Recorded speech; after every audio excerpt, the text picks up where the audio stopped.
On the night of December 30th, 2000, a family of 4 was murdered inside their home in Setagaya, Tokyo. The killer did not rush in and run out. He stayed. He moved through the house after the murders.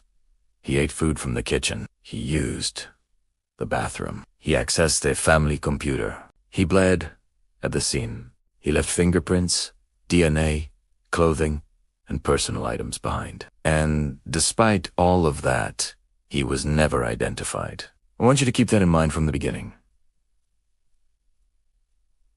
This is not a case defined by a lack of evidence. It is defined by the failure of overwhelming evidence to produce a name. I am going to walk you through the Setagaya family murders, the way an investigator would approach them. How does someone commit a quadruple murder, linger at the crime scene, and still disappear?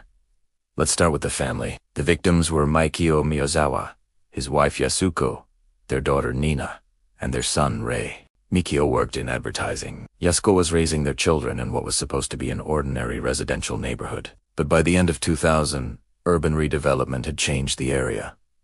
Many nearby houses had already been demolished. The environment had become quieter, emptier. The Miyazawa home sat near a small park, becoming more isolated than it once was. Isolation changes risk. It changes visibility. It changes how a predator sees a target. At some point, late on December 30th, the killer entered through a second-floor bathroom window at the back of the property. Inside, the first victim appears to have been Mikio. Evidence showed he was attacked near the staircase on the first floor. During that struggle, the killer used a knife. At some point, the knife broke. When the weapon failed, the killer did not panic. He went to the kitchen, took another knife, and continued. This offender could adapt under pressure. He was not operating on a fragile impulse that collapsed when the first plan failed. After killing Mikio, the attacker moved through the house. Yasuko and Nina were found upstairs. Rei was also murdered. The attack was fast, intimate, and absolute. The next morning, the bodies were discovered by Yasuko's mother. The killer stayed inside the home for hours. He consumed food from the refrigerator, including ice cream and melon. This was not simply a killer escaping slowly. This was a killer settling into the scene. The killer left behind fingerprints, DNA, and clothing. They recovered a hip bag and examined the shoes associated with him. The fingerprints did not produce a match.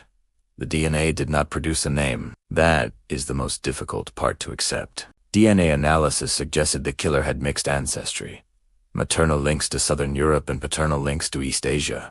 DNA interpretation in public-facing case summaries can be simplified, overstated, or misunderstood. But what matters here is that investigators believed the biological profile pointed towards something less expected, widening the field and raising major questions. Was the killer Japanese? With mixed heritage, a foreign resident, the child of a military family, someone in or around international communities.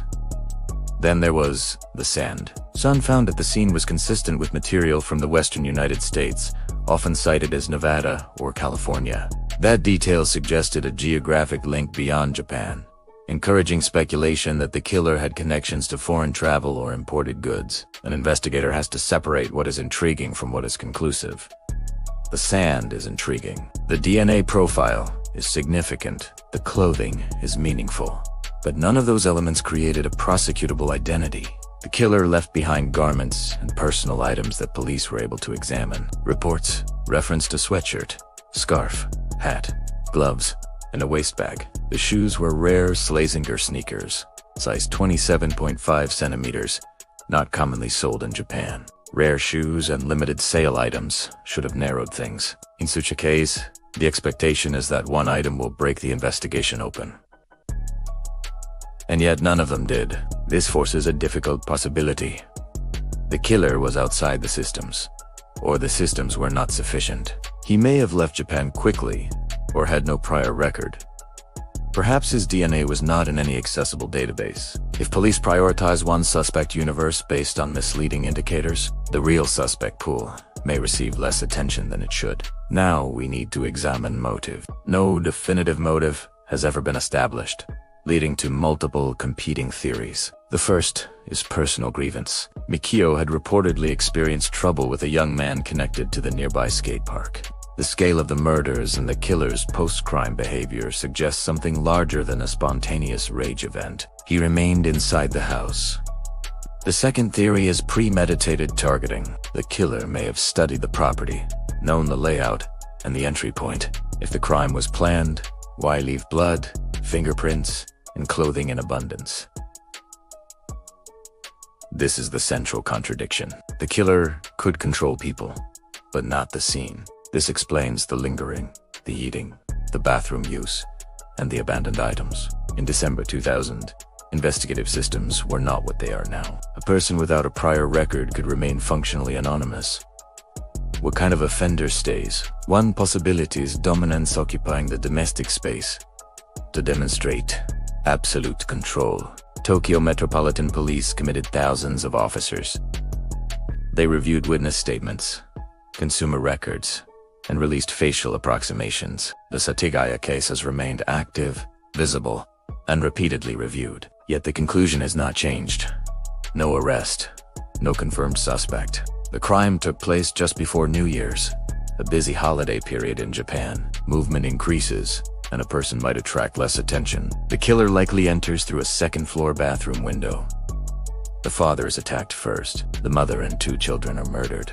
He bleeds at the scene and leaves fingerprints, DNA, and clothing. Investigators analyze all of it, and they still cannot give us a name. Setagaya is fluorescent bright room, full of evidence, and at the center is an empty space where a name should be. More than 2 decades have passed. The victims still do not have justice. The offender still does not have a name. Until that question is answered, the Setagaya family murders remain open as a warning. Evidence is not the same as resolution. The most terrifying crimes are the ones that leave everything behind, except the truth. Subscribe to Midnight Files for more.